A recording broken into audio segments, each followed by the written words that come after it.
At Virginia Virtual Academy, students across the state receive the education they deserve. The Iranian Supreme Leader is warning now the U.S. of irreparable harm if the U.S. joins Israel's fight. But right now, leaders here at home are warning of so-called Iranian sleeper cells. The Trump administration and the previous Biden administration have been concerned about Iran's ability to direct or inspire attacks within the U.S. for years. News Nation's Rich McHugh is live with the very latest in the defense against Iranian-backed terror. Rich, what more are you learning on this front? Hi, Kelly. Well, we do have some new reporting on this. Sources close to the White House tell News Nation that the administration is actively monitoring these sleeper cells here in the United States, given the current situation with Iran and Israel and happening in the Middle East. Like, this has long been a worry for the intelligence community, these sleeper cells. Sleeper cells, by definition, are people who are here, spies or terrorists, waiting, kind of inactive until they're ordered to act. Now there's this new 2025 Homeland Security threat assessment, which says we expect Iran to remain the primary sponsor of terrorism and continue its efforts to advance plots against individuals, including current and former U.S. officials in the United States.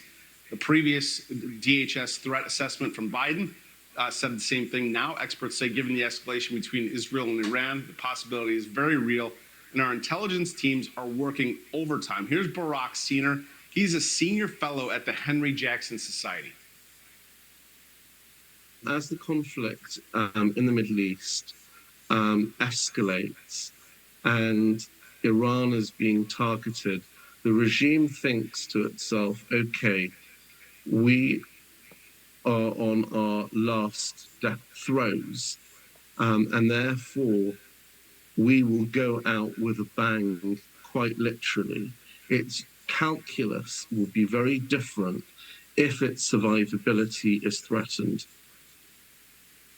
Now, a very real example of this, during last year's presidential campaign, federal prosecutors charged an operative of Iran's Islamic Revolutionary Guard and 2 U.S.-based people with planning to surveil and assassinate President Trump.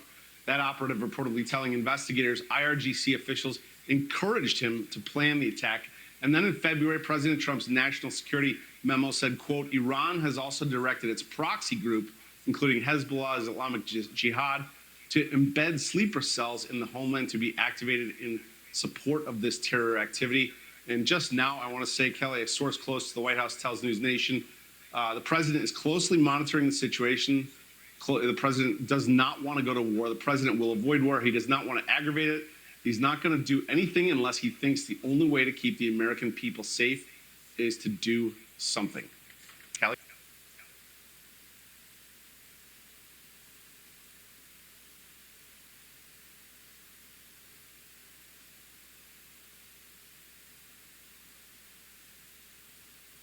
Recently, you just saw that, I believe it was a known terrorist organization that was calling death to America and actually calling for assassinations on President Trump, Marco Rubio, J.D. Vance, and Elon Musk.